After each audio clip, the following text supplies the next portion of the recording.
السلام عليكم ورحمة الله وبركاته. الحمد لله رب العالمين، والصلاة والسلام على أشرف الأنبياء والمرسلين نبينا محمد وعلى آله وأصحابه أجمعين. أما بعد، فقد قال الله تعالى: أعوذ بالله من الشيطان الرجيم، بسم الله الرحمن الرحيم، ان الدین عند اللہ الاسلام. لائق صدر انجمن، مشفق اساتذہ کرام، معزز علماء کرام، معزز حکم صاحبان اور دور دراز سے تشریف لائے ہوئے مہمان نظام اور پردہ نشین ماں اور بہنوں، آج کی اس سالانہ انجمن میں میں نے جو موضوع منتخب کیا ہے وہ ہے اسلام اور خدمت خلق. سامعین کرام، اللہ تعالیٰ کے نزدیک وہ شخص زیادہ وقیر، اللہ تعالیٰ نے انسان کو انسان ہونے کی حیثیت سے محترم بنایا ہے اور ان کو زندگی بسر کرنے کا سیدھا راستہ بھی دکھایا ہے. اس سیدھے راستے پر چل کر انسان ایک ایسے بلند مقام پر پہنچ جاتا ہے جو فرشتوں کو بھی حاصل نہیں ہوتا. اللہ تعالیٰ کی راہ پر چلنے والا انسان اللہ تعالیٰ کا خوش نصیب بندہ بن جاتا ہے. یہ قابل رشک منصب کسی دوسرے مخلوق کا مقدر نہیں بن سکا. اس سیدھے راستے کا نام اسلام ہے. اسلام مکمل دین اور مکمل نظام حیات ہے. انسانی زندگی کا کوئی پہلو ایسا نہیں جس کو مذہب اسلام نے واضح نہ کیا ہو. انفرادی و اجتماعی زندگی کے ہر شعبے میں اسلام کی تعلیمات اور اس کی ہدایات موجود ہے. اسلام وہی دین ہے جس کی تبلیغ و اشاعت کے لیے اس دار فانی میں مختلف ادوار میں متعدد انبیاء کرام علیہ السلام بھیجے گئے اور ان پر کتابیں بھی نازل کی گئی. اسلام اللہ کا آخری پیغام ہے، ان الدین عند اللہ الاسلام. اللہ تعالیٰ کے یہاں جس دین کا اعتبار ہے وہ مذہب اسلام ہے. سورہ آل عمران آیت نمبر 19. مذہب اسلام میں خدمت خلق کو بڑی اہمیت دی گئی ہے. اللہ تعالیٰ کا ارشاد ہے: وَاعْبُدُوا اللَّهَ وَلَا تُشْرِكُوا بِهِ شَيْئًا وَبِالْوَالِدَيْنِ إِحْسَانًا وَبِذِي الْقُرْبَى وَالْيَتَامَى وَالْمَسَاكِينِ وَالْجَارِ ذِي الْقُرْبَى وَالْجَارِ الْجُنُبِ والصاحب بالجنب وابن السبيل وما ملكت أيمانكم إن الله لا يحب من كان مختالا فخورا. اللہ کی عبادت کرو اور اس کے ساتھ کسی کو شریک نہ کرو اور ماں باپ کے ساتھ حسن سلوک و احسان کرو اور رشتہ داروں سے اور یتیموں سے اور مسکینوں سے اور قریبی ہمسایہ سے اور اجنبی ہمسایہ سے اور پہلو کے ساتھی سے اور راہ کے مسافر سے اور ان سے جن کے مالک تمہارے ہاتھ ہیں. یقیناً اللہ تعالیٰ تکبر کرنے والوں اور شیخی خوروں کو پسند نہیں فرماتا. ایک دوسری جگہ اللہ تعالیٰ ارشاد فرماتا ہے: یا ایھا الذین آمنوا ارکعوا واسجدوا واعبدوا ربکم وافعلوا الخیر لعلکم تفلحون. اے ایمان والو، رکوع اور سجدے کرتے رہو اور اپنے پروردگار کی عبادت میں لگے رہو اور نیک کام کرتے رہو تاکہ تم کامیاب ہو جاؤ. سورہ حج آیت نمبر 37. سامعین کرام، خدمت خلق ایک عبادت ہے. مخلوق خدا کی خدمت کرنا دراصل اللہ کی خدمت کرنا ہے. ان کے کام آنا اللہ کے کام آنا ہے. اگر آپ کے سامنے اللہ کا کوئی بندہ ہاتھ پھیلائے اور اس کا ہاتھ خالی لوٹا دے تو گویا آپ نے اللہ تعالیٰ کے ہاتھ کو خالی لوٹا دیا ہے. یہی ہے عبادت، یہی دین و ایمان. یہی ہے عبادت، یہی دین و ایمان. کی کام آئے دنیا میں انسا کی انسا۔ سامعین کرام، مکہ میں ایک بوڑھی عورت ایک مزدور کی تلاش میں تھی کہ رحمت عالم صلی اللہ علیہ وسلم اس کے پاس پہنچے اور اس کا ساز و سامان پہنچا دیا۔ رخصت ہونے لگے کہ بڑھیا نے کہا، دیکھو محمد صلی اللہ علیہ وسلم کی بات نہ مانیو ورنہ وہ تم کو تمہارے آبائی دین سے برگشتہ کر دیں گے، لیکن آپ نے بتایا میرا ہی نام محمد ہے، تو بڑھیا نے اسی وقت کلمہ پڑھا اور مسلمان ہو گئی۔ سامعین کرام، اللہ تعالیٰ کے نزدیک وہ شخص زیادہ وقی اور بہتر ہے جو خلق خدا کی بے لوث خدمت کرتا ہے، وہ اس پر اللہ تعالیٰ سے اجر کی توقع رکھتا ہے اور نہ غیر اللہ سے صلاح طلب کرتا ہے اور نہ ستائش کی تمنا رکھتا ہے۔ رہے وہ خانمان خلق جو اپنی مفاد اور ذاتی اغراض کی خاطر لوگوں کی خدمت کرتے ہیں، ان کے معاملے میں دلچسپی لیتے ہیں، تو ان کے لیے کوئی اجر و ثواب نہیں ہے۔ سامعین کرام، کتنے افسوس کی بات ہے کہ آج ہمارا شمار بھی انہی حضرات میں ہوتا ہے جو صرف نمائش اور مفاد کے لیے خدمت خلق جیسے مقدس فریضہ کو انجام دے کر اسلامی گراقل تعلیم کا مذاق اڑاتے ہیں۔ حالانکہ ہونا تو یہ چاہیے تھا کہ خدمت خلق کے ذریعہ ہم دنیا کی دوسری قوموں کو اسلام کی طرف راغب کرتے اور انہیں اسلام کی سچی تعلیمات کو سمجھنے کا موقع دیتے۔ اب آخر میں ایک شعر کے ساتھ میں اپنی تقریر ختم کرتا ہوں۔ بھوکوں کو کھلانا ہو مظلوم کو بچانا، بھوکوں کو کھلانا ہو مظلوم کو بچانا، یہ دین کی تعلیم ہے سب کو گلے لگانا۔ اب آخر میں اللہ تعالیٰ سے دعا ہے کہ اللہ ہمارے اندر خدمت خلق کا وہی جذبہ عطا فرما جو ہمارے اسلاف میں تھا۔ وآخر دعوانا الحمدللہ رب العالمین، والسلام علیکم ورحمۃ اللہ وبرکاتہ۔ ماشاءاللہ، بارک اللہ فیک۔ اب جگر تھام کے بیٹھو ہماری باری ہے۔ ابھی چند مہینے میں بچے نے قرآن مجید کو اپنے سینوں میں محفوظ کیا۔ دیکھنے میں تو چھوٹا ہے لیکن ابھی اسپیچ اس کا دیکھیے گا کس بیس پر ہے وہ آپ کو سمجھ میں آئے گا۔ عربی میں تقریر ہے، میں ان کو گزارش کروں گا عبداللہ صلاح الدین، ان کا موضوع ہے التوحید و اقسامہ، آئیں اور اپنے موضوع کی وضاحت کریں۔ ان کے بعد ابو العاص واجد خان تیار رہیں۔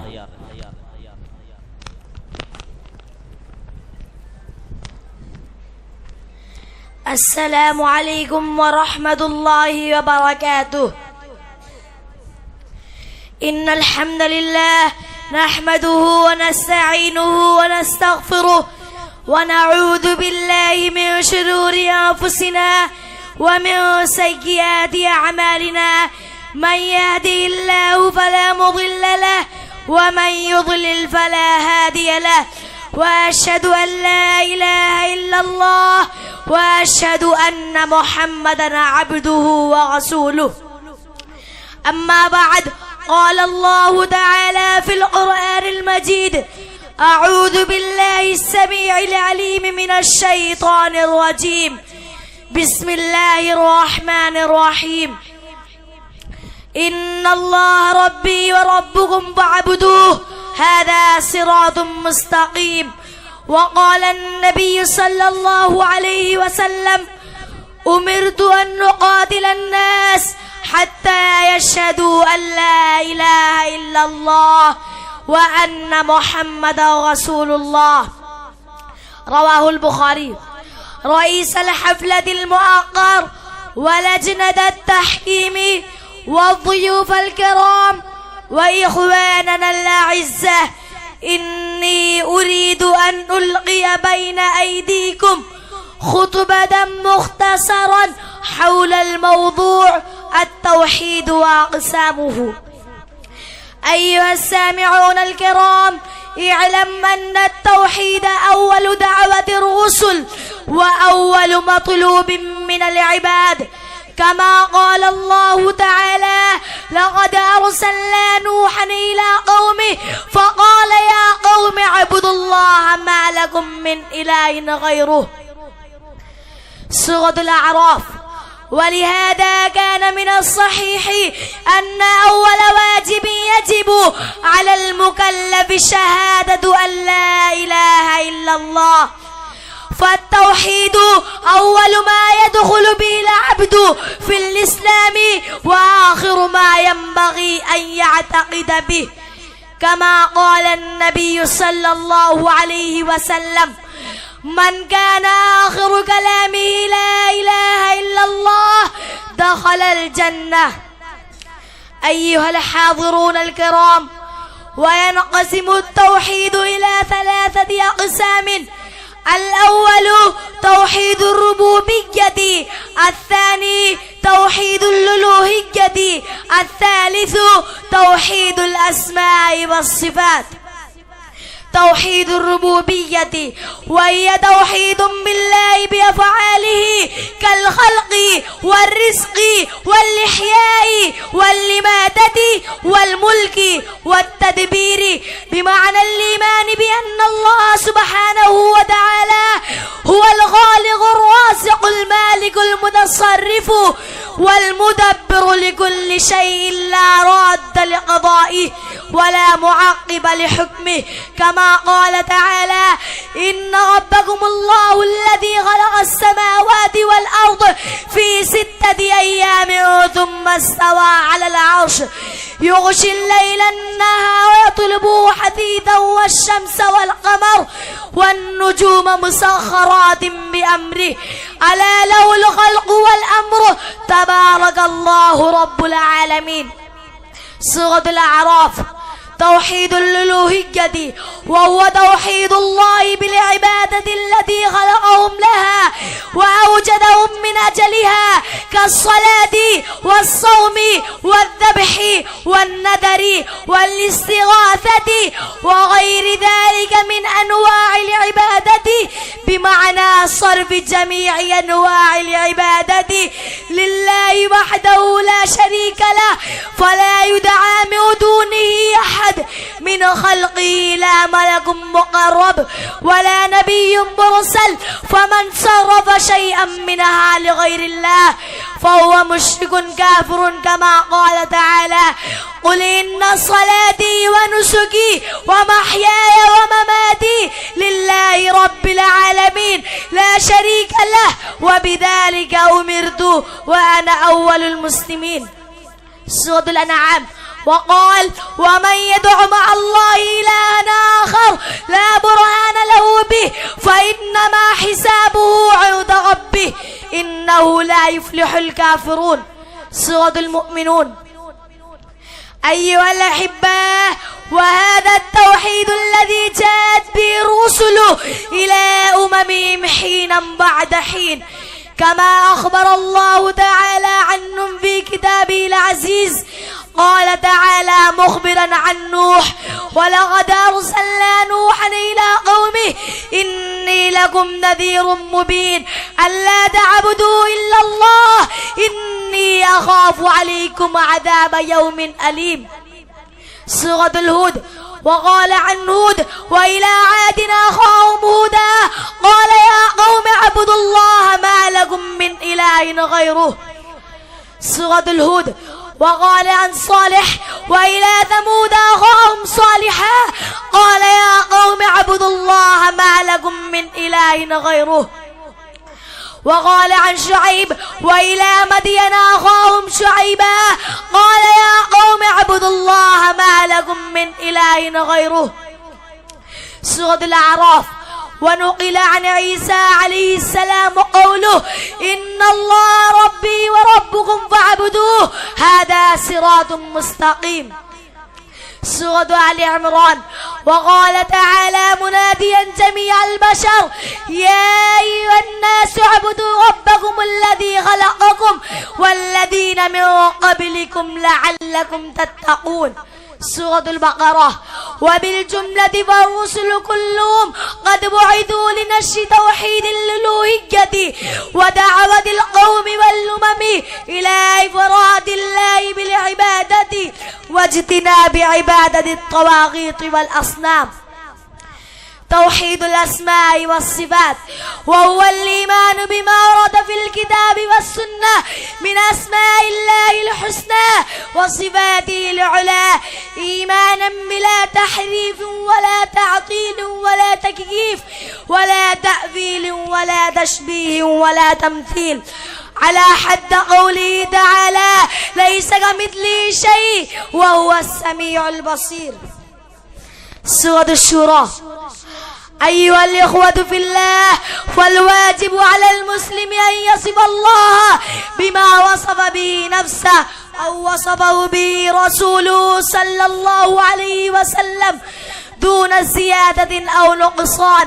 وقد توعد الله تبارك وتعالى من ألحد في أسمائه وصفاته بأي سورة من سور الإلحاد، فقال تعالى: ولله الأسماء الحسنى فادعوه بها وذروا الذين يلحدون في أسمائه سيجزون ما كانوا يعملون. أخيرا أسأل الله جل وعلا أن يخلص أعمالنا لوجهه، وأن يسلم قلوبنا إليه، وأن يثبتها على دينه، وأن يختم لنا بعقيدة التوحيد ختام الإيمان. آمين. وآخر دعوانا أن الحمد لله رب العالمين، والسلام عليكم ورحمة الله وبركاته. جزاک اللہ، بارک اللہ فیک، یاتک العافیہ وحیک اللہ۔ اللہ رب العالمین اس بچے کو ایک اچھا داعی اور ایک اچھا عالم دین بنائے، جو بہت ہی زبردست بغیر ڈر اور بغیر خوف کے بے باکی کے ساتھ اسٹیج کے سامنے آ کر کے اتنے لوگوں کے سامنے پیش کر دینا بہت بڑی کامیابی ہے۔ ماشاءاللہ کئی لوگوں کی طرف سے انعامات آئے ہیں۔ 2140 روپے کا انعام ماشاءاللہ اس بچے نے اچیو کیا ہے۔ اللہ رب العالمین سب کو جزائے خیر عطا فرمائے۔ اب آئیے، دشمن گھٹا نہ پائے گا عظمت قرآن کی، دشمن گھٹا نہ پائے گا عظمت قرآن کی، کرتا ہے رب تعالی حفاظت قرآن کی۔ ایک موضوع ہے قرآن کی تاثیر انسانی زندگی پر، جس پر روشنی ڈالیں گے ابو العاص واجد علی، وہ آئیں اور اپنے موضوع کی وضاحت کریں۔ ان کے بعد عبداللہ ارشاد تیار رہیں۔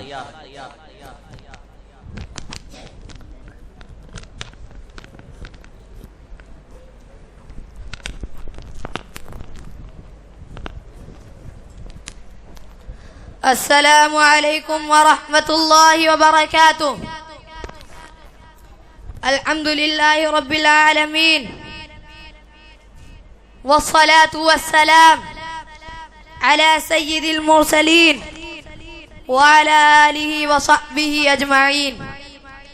اما بعد، قال اللہ تعالی: اعوذ باللہ من الشیطان الرجیم، بسم اللہ الرحمن الرحیم، لا تسمعوا لهذا القرآن والغوا فيه لعلكم تغلبون۔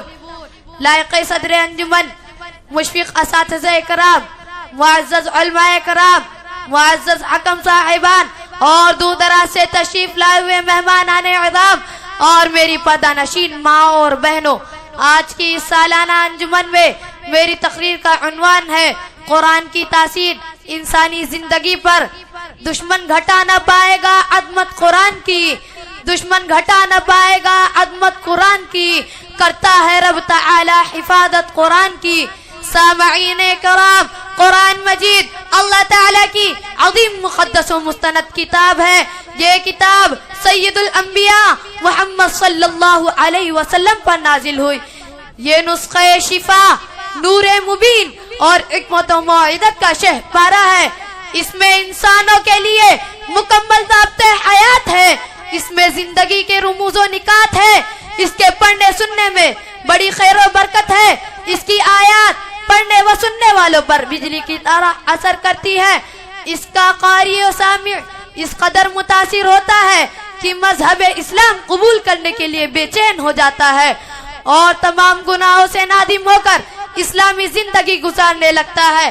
سامعین کرام، حضرت محمد صلی اللہ علیہ وسلم جب ایمان و یقین میں ڈوبی ہوئی آیات شریفہ کی تلاوت فرماتے تو باطل کی ایوانوں میں زلزلہ پیدا ہو جاتا، کفر و شرک کے قلعے سے مسمار ہو جاتے اور اس کی تاثیر سے لوگ حلقہ اسلام میں آ جاتے۔ اس سلسلے میں بہت سے واقعات ہیں۔ سامعین کرام، ایک مرتبہ نبی کریم صلی اللہ علیہ وسلم حرم تشریف لے گئے۔ وہاں قریش کا بہت بڑا مجمع تھا، ان کے بڑے بڑے لوگ جمع تھے۔ آپ نے ایک دم سے کھڑے ہو کر سورہ نجم کی تلاوت شروع کر دی۔ ان کفار نے اس سے پہلے عموماً قرآن سنانا تھا، کیونکہ ان کا دائمی و طریقہ قرآن کے الفاظ میں یہ تھا، لا تسمعوا لهذا القرآن والغوا فيه لعلكم تغلبون۔ اس قرآن کو سنو ہی مت اس کے پڑھے جانے کے وقت، اور بےہودگی کرو کیا جب تم غالب آ جاؤ۔ سورہ حامیم سجدہ آیت نمبر 26۔ لیکن جب نبی کریم صلی اللہ علیہ وسلم نے اچانک سے اس سورہ کی تلاوت شروع کر دی اور ان کے کانوں میں ایک ناقابل بیان رعنائی و دلکشی اور عظمت لیے ہوئے کلام الہی کی صدا پڑی تو انہیں کچھ ہوش ہی نہ رہا۔ سب کے سب گوش بر آواز ہو گئے، کسی کے دل میں کوئی اور خیال ہی نہ رہا، یہاں تک کہ آپ نے سورہ کے آخر میں دل ہلا دینے والی آیت تلاوت فرما کر اللہ کا یہ حکم سنایا، فَاسْجُدُوا لِلَّهِ وَاعْبُدُوا، اللہ کے لیے سجدہ کرو اور اس کی عبادت کرو، اور اس کے ساتھ ہی سجدہ فرمایا تو کسی کو اپنے آپ پر قابو ہی نہ رہا اور سب کے سب سجدے میں گر گئے۔ یہ تھی قرآن کی تاثیر کہ سامعین فوراً سجدے میں گر گئے۔ سورۃ النجم آیت نمبر 62۔ سامعین کرام، کفار مکہ نے جب دیکھا کہ اسلام روز بروز ترقی کر رہا ہے، کلام الہی سننے والوں پر بجلی کی طرح اثر ہوتا ہے اور لوگ اسلام قبول کر رہے ہیں، سرداران قریش آغوش اسلام میں آ چکے ہیں، تو بہت سے جھلائے ناراض ہوئے اور آپس میں مشورہ کر کے یہ طے کیا کہ محمد کو قتل کر دیا جائے تاکہ اسلام پھیلنے نہ پائے اور اسلام کا چراغ غل ہو جائے۔ چنانچہ عمر رضی اللہ عنہ میں آ کر ننگی تلوار لے کر محمد کو قتل کرنے کے لیے نکل پڑے، لیکن ابھی راستے میں ہی تھے کہ نعیم بن عبداللہ رضی اللہ عنہ سے ملاقات ہو گئی۔ انہوں نے تیور دیکھ کر پوچھا، عمر کہاں کا ارادہ ہے؟ انہوں نے کہا، حضرت محمد کو قتل کرنے جا رہا ہوں۔ نعیم نے کہا، حضرت محمد کو قتل کر کے بنو ہاشم سے کیسے بچو گے؟ عمر نے کہا، معلوم ہوتا ہے کہ تم بھی اپنا پچھلا دین چھوڑ کر بے دین ہو گئے ہو۔ نعیم نے کہا، عمر عجیب بات نہ بتا دوں، تمہاری بہن اور بہنوئی بھی تمہارا دین چھوڑ کر نیا دین قبول کر چکے ہیں۔ یہ سن کر عمر غصے سے بے قابو ہو گئے اور سیدھے بہنوئی کے گھر پہنچے۔ وہاں دونوں عدد خباب رضی اللہ عنہ سے قرآن پڑھ رہے تھے۔ آیات کریمہ عمر کے کانوں میں پڑی، وہ حقیقت تک پہنچ گئے۔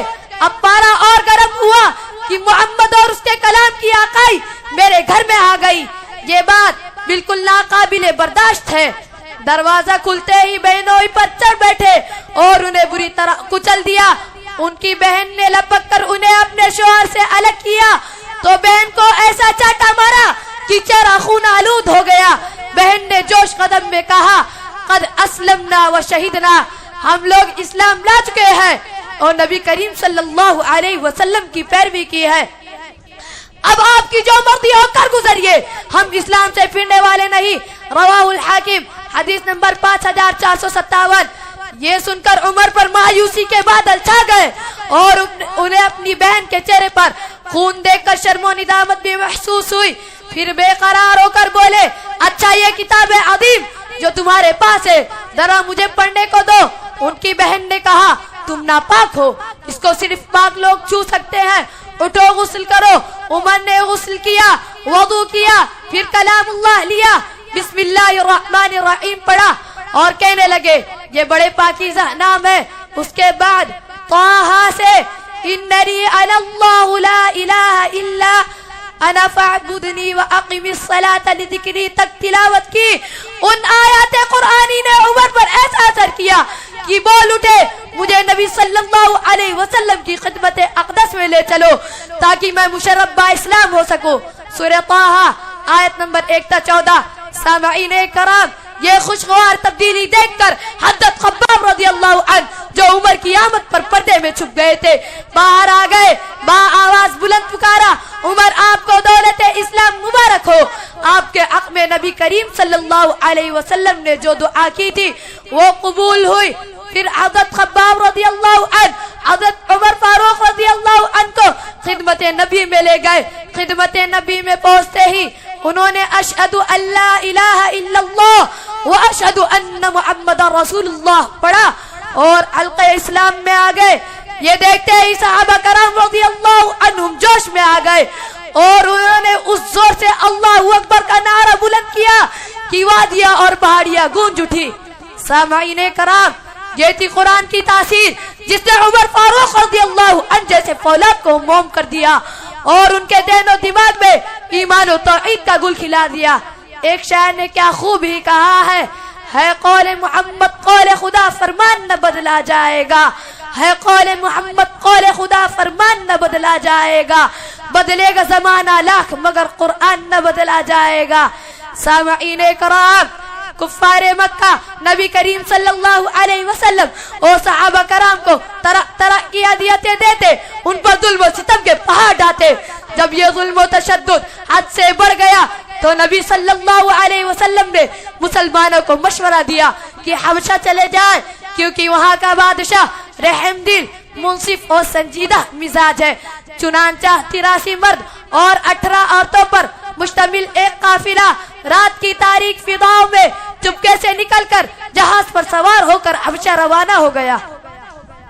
سامعین کرام، کفار مکہ کو مسلمانوں کی ہجرت حبشہ کا علم ہوا تو بہت مضطرب ہوئے. لہٰذا انہوں نے عمرو بن عاص، عبداللہ بن ربیع کو جو گہری سوجھ بوجھ کے مالک تھے، ابھی مسلمان نہیں ہوئے تھے، ان دونوں کو نجاشی کی خدمت میں پیش کرنے کے لیے بیش بہا تحفے اور ہدیے دے کر حبش بھیجا. دونوں نجاشی کے حضور حاضر ہوئے اور تحفے تحائف پیش کر اپنا مقصد عرض کیا. اے بادشاہ، آپ کے ملک میں ہمارے کچھ نوجوان بھاگ آئے ہیں، انہوں نے اپنی قوم کا دین چھوڑ کر ایک نیا دین قبول کر لیا ہے. چنانچہ بادشاہ نے مسلمانوں کو دربار میں بلوایا اور کہا، تم لوگ کس مذہب کی پیروی کرتے ہو؟ آخر ارباب مکہ تم لوگوں سے اس قدر کیوں ناراض ہے؟ تم کو جو کچھ کہنا ہے کھل کر کہو، بے خوف و خطر کہو، تمہاری باتوں پر ہمدردی سے غور کیا جائے گا. سامعین کرام، مسلمانوں کے نمائندہ یعنی حضرت جعفر رضی اللہ عنہ نے آگے بڑھ کر کہا، اے بادشاہ، ہم ایسی قوم میں سے تھے جو جاہلیت میں مبتلا تھی، بت پوجتے، مردار کھاتے، شراب پیتے، بدکاریاں کرتے اور لڑکیوں کو زندہ دفن کر دیتے، طاقت اور کمزور کو ستاتے. ان پر آشوب حالت میں اللہ نے ہم میں سے اپنا آخری رسول بھیجا. اس نے ہمیں یہ حکم دیا کہ ایک اللہ کی عبادت کرے، اس کے ساتھ کسی کو شریک نہ کرے، نماز پڑھے، روزہ رکھے. اس نبی کو ہم نے سچا جانا، اس پر ایمان لے آئے، اس کے لائے ہوئے دین کی پیروی کی. یہ ہے ہمارا جرم، اس لیے ہماری قوم بگڑ گئی، ناراض ہو گئی. سامعین کرام، یہ درد بری کہانی سن کر بادشاہ نے فرمایا، آپ کے نبی جو کتاب لائے ہیں اس میں سے ذرا مجھے پڑھ کر سناؤ. چنانچہ حضرت جعفر رضی اللہ عنہ نے سورہ مریم کی چند ابتدائی آیت ایسے سوز و گداز کے ساتھ تلاوت کی کہ دربار شاہی کا نقشہ بدل گیا، ارکان مملکت پر حیرت انگیزی چھا گئی. ان آیات کا بادشاہ کے قلب و جگر پر اتنا گہرا اثر ہوا کہ آنکھوں سے آنسو کے قطرے جاری ہو گئے. کفار کے سفراء کو باہر نکلوا دیا اور مسلمانوں کو ہر طرح کا آرام پہنچایا. ملک میں گھومنے پھرنے اور دین کی اشاعت کرنے کی آزادی دے دی اور کچھ دنوں بعد خود بھی مسلمان ہو گیا. سامعین کرام، یہ تھی قرآن کی تاثیر جس سے زندگی میں انقلاب آ گیا اور پوری زندگی خدمت اسلام میں گزار دی. اب ایک شاعر کے ساتھ میں اپنی تقریر ختم کرنا چاہتا ہوں. قرآن کو سینوں میں ہم ایسے بسائیں گے، قرآن کو سینوں میں ہم ایسے بسائیں گے، چہروں پہ تلاوت کا ایک نور سجائیں گے. اب آخر میں اللہ تعالیٰ سے دعا ہے کہ اللہ تعالیٰ ہمیں بھی قرآن سننے، پڑھنے اور اس کے رموز و نکات پر تدبر کرنے اور اس پر عمل پیرا ہونے کی توفیق دے تاکہ اس کے تاثیر سے ہمارے ایمان میں جلا پیدا ہو. آمین. وآخر دعوانا ان الحمدللہ رب العالمین. والسلام علیکم ورحمۃ اللہ وبرکاتہ. وہ معجز تھے زمانے میں مسلمان ہو کر اور ہم خوار ہوئے تاریخ قرآن ہو کر. یہ تھے ابو العاص واجد علی اب آپ کے سمجھ ہندی میں ایک اسپیچ ہے جس کو پیش کریں گے عبداللہ ارشاد. ان سے نویدن ہے کہ منچ پر آئیں اور اپنے وشے پر پرکاش پرکٹ کریں. ان کا وشے ہے پوتر قرآن کا آدیش ایوم اپدیش. اور ان کے بعد محمد مبشر عبدالحسیب تیار رہیں. نہیں، محمد فاروق، محمد جمیل احمد. السلام علیکم ورحمۃ اللہ وبرکاتہ. الحمد للہ رب العالمین والصلاة والسلام على رسوله الأمين. أما بعد، قال الله تعالى: أعوذ بالله من الشيطان الرجيم. بسم الله الرحمن الرحيم. ولا تهنوا ولا تحزنوا وأنتم الأعلون إن كنتم مؤمنين. آدھارنی ادھیچ، مہدن نردایک گڑ، شکشک گڑ اور دور دراز سے پدھارے ہوئے ادھیتی گڑ اور میرے پریے سجنوں، آج کے اس وارسک کارکرم میں مجھے جس وشے پر بولنے کا اوسر پراپت ہوا ہے وہ ہے پوتر قرآن کا آدیش ان اپدیش. پریے مترو، قرآن مجید اللہ کا وہ پوتر گرنتھ ہے جو سمپورن مانو جاتی کو انتی ایوم وکاس کا مارگ دکھاتا ہے. یہ وہ گرنتھ ہے جس میں جیون کے سارے نیموں ایوم ودیا کو سنگٹھت کر کے رکھ دیا گیا ہے. یہ وہ پستک ہے جس کو منوش کے پتھ بھرشٹتا کے گرد سے نکال کر سیدھی مارگ پر لاتا ہے، جس کی جیوتی کل بھی پورے سنسار میں ویب تھی اور آج بھی یہ سمپورن وشو کو پرکاشت کر رہی ہے. پرنتو آج ہم سب پوتر قرآن کو پا کر بھی کسی کام کے نہیں ہوئے. آج ہم اپنے گندے ویوہار کے کارن کلنکت ہے. ہم نے قرآن کی شکشا کو نہیں اپنایا. یدی ہم نے قرآن اور حدیث کے انوسار کوئی کار کیے ہوتے تو آج یہ دردشا نہیں ہوتی، کیونکہ اللہ اپنے پوتر گرنتھ کے اندر یہ اپدیش دیتا ہے: وَلَا تَهِنُوا وَلَا تَحْزَنُوا وَأَنْتُمُ الْأَعْلَوْنَ إِن كُنتُم مُؤْمِنِينَ. تم ساہس نہ کرو، نہ تم چنتا کرو. اگر تم ایماندار ہو تو تمہاری وجے ہوگی. پوتر قرآن سب تو ایکتا کی شکشا دیتا ہے. قرآن کا آدیش ہے: وَاعْتَصِمُوا بِحَبْلِ اللَّهِ جَمِيعًا وَلَا تَفَرَّقُوا. اللہ کی رسی کو سب مل کر مضبوطی سے تھام لو اور گٹ بندی نہ کرو. پرنتو دکھ کی بات یہ ہے کہ آج ہم سب پوتر قرآن کو پا کر بھی کسی کام کے نہیں ہوئے.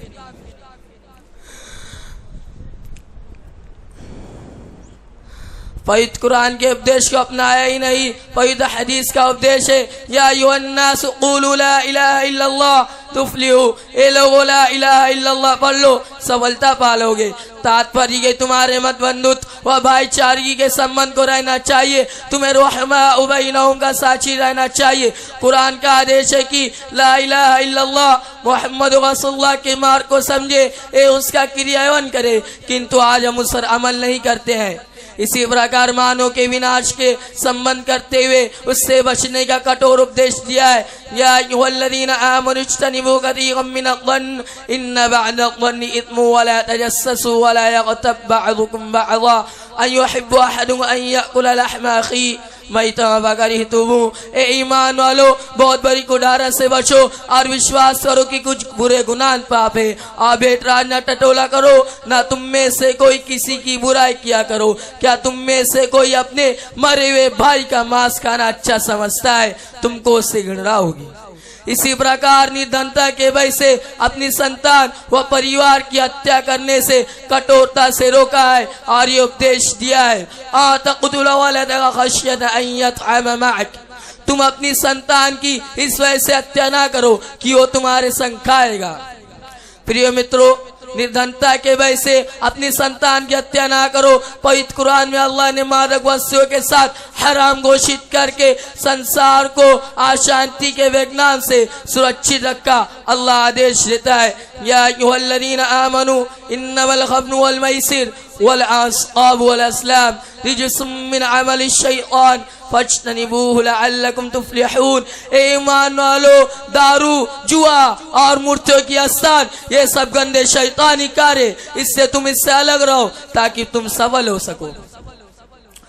پرنتو دکھ کی بات یہ ہے کہ اس نمن وستیوں کو اپیوگ کرنے میں ہم لوگ آگے رہتے ہیں. منوس کو ان سب وستیوں سے پورن روپ سے دوری بنانی چاہیے. پوتر قرآن کا آدیش ہے کہ تم نماز پڑھو، روزہ رکھو اور دان دو.